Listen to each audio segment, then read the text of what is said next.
The New York Giants' struggles continued on Sunday as they were dominated 30-7 by the Tampa Bay Buccaneers, marking their sixth consecutive loss and further deepening the team's frustration.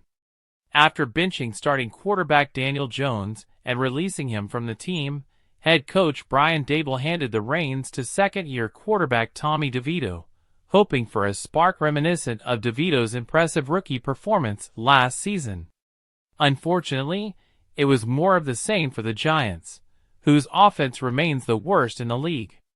DeVito, making his second start in place of Jones, threw for only 189 yards and was sacked 4 times in a game that saw the Giants' offense struggle to generate momentum.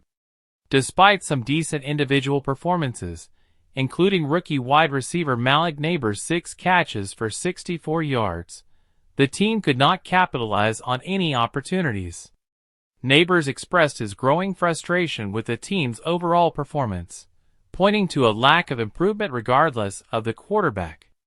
"It ain't the quarterback," Nabers said after the game.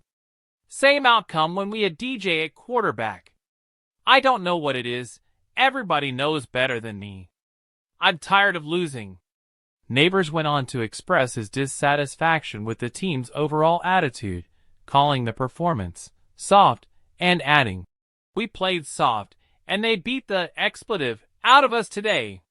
His comments echoed a sentiment shared by defensive tackle Dexter Lawrence, who didn't hold back when describing the team's lack of fight on the field.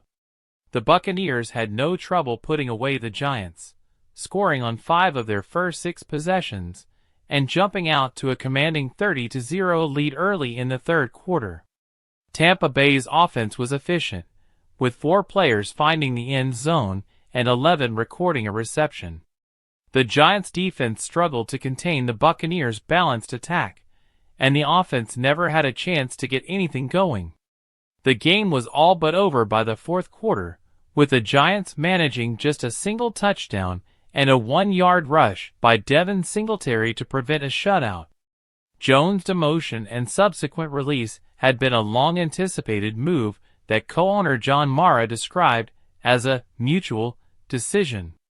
Frustrated by his lack of playing time and demotion behind DeVito, Jones sought a fresh start elsewhere.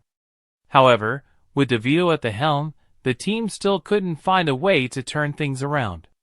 The loss to the Buccaneers, on a 4-game losing streak heading into the game, only highlighted the depth of the Giants' issues. Nabers, the Giants' leading receiver on the day, aimed at the team's offensive game plan and the lack of involvement in the game's early stages. "I mean, can't do nothing," Nabers said. "Start getting the ball when it's 30-0. What do you want me to do?" His frustration was palpable as he questioned the decision-making that kept him out of the game until the score was already out of hand. When asked why he wasn't getting the ball earlier, Nabers pointed the finger at head coach Brian Daboll. "Talk to Daboll about that," Nabers replied. Questions about the team's direction loom as the Giants' offense continues to flounder and frustrations rise. With a record of 2-9, the Giants' season is spiraling out of control. The team's inability to find consistent play at quarterback, combined with a struggling offensive line and a defense that can't carry the load, means that significant changes are likely on the horizon. With the Giants heading into their next matchup with little optimism, the pressure on Daboll and the coaching staff to find a solution is mounting. Questions about what's truly wrong with this team and what steps need to be taken to fix it will continue to hang over them as they head toward the season's final stretch.